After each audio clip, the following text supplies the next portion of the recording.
Joining me namhlanje is hands down one of the most talented artists here in KZN, in South, in Africa, in the globe. She's really one of a kind. For real though, I mean, she's definitely got the juice. In fact, if you know her or have listened to any of her music, you will know she's got the juice. And you know what they say about juice? Gutiwa, the darker the berry, the sweeter the juice. Please help me welcome Nana Atta. Nana, thank you so much for joining us namhlanje. Hi, Njinga. Thank you so much for having me, and thank you to the Gagasi FM listeners as well. Thank you so much, Nana. Look, it's been a long time coming, right? I will always remember that really, really cool story of how you got signed to that major label. You know, the whole thing was like ipupo kind of thing, especially the way you describe it, man. And right now, I hear, Guti, you actually are no longer with that major record label. You have your own label now. It's called Atta Girl Records. So ngicela ukubuza ukuthi yini ekwenza ukuthi ushiye label enkulu usiqalele yakho, right? Okay, so when I first started out in the industry, I was a young girl still in high school, and I realized that it's always just guys in the room, whether it's in the studio or if it's at rehearsals. The band is just guys, just men, and I'm always the only girl. So I had an idea a long time ago that I would start something that would accommodate females, young girls, empower them and teach them, you know, to take up these positions, to also, you know, be in the same spaces as these men, as these people, because we are capable, you know. And for me, that's one of the main reasons why I actually started out my company. And it's actually closer to home because I have a sister who is going to be my first artist. I'm sorry, I can't announce now because obviously we haven't officially, you know, introduced ourselves and all of that. So, but like, my sister is going to be signed to the company, and I want her to have a full-on awesome experience. I don't want her to worry about, I don't want her to worry about not knowing who she can trust or doubt if it's a safe space for her. I want her to be completely free, to be artistic, to be the great artist I know she is. Yeah, bro. So that's why I started this, and hopefully it'll benefit a lot of girls out there. Beautiful.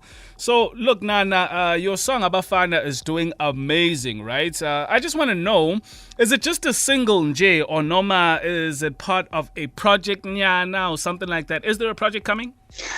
Now, I know in the past, I would like to say this first, because I know that a lot of people who've already been DMing me and threatening me and saying that if you don't drop an album or at least an EP this year, so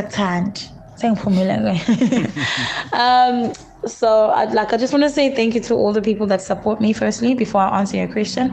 There are a lot of people that have been with me since like, it's crazy. I'm really grateful, and I know you guys, I see you guys, and I hear you guys. So this year I am definitely dropping an EP. Aboutfana will be a part of that EP. Yeah, so it's not just a single. There's some amazing work coming up. I thought, let me just do it. Sometimes we overthink things, or we let people determine what we're supposed to do and all of that. So for a change, I decided to just take charge and just go with my heart. And it's amazing. It's amazing. And the team is with it. Everybody is just with it. I'm really happy about that.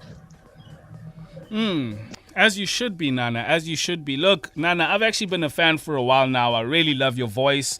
Your songwriting abilities are also up there. Look, Aboutfana, your single, talking about your single now, has both of these qualities, right? Which is why Mnandi Kangaka le ngoma.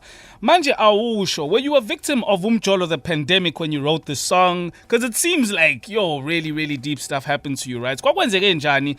Also, who did you work with when putting this song together? Wow.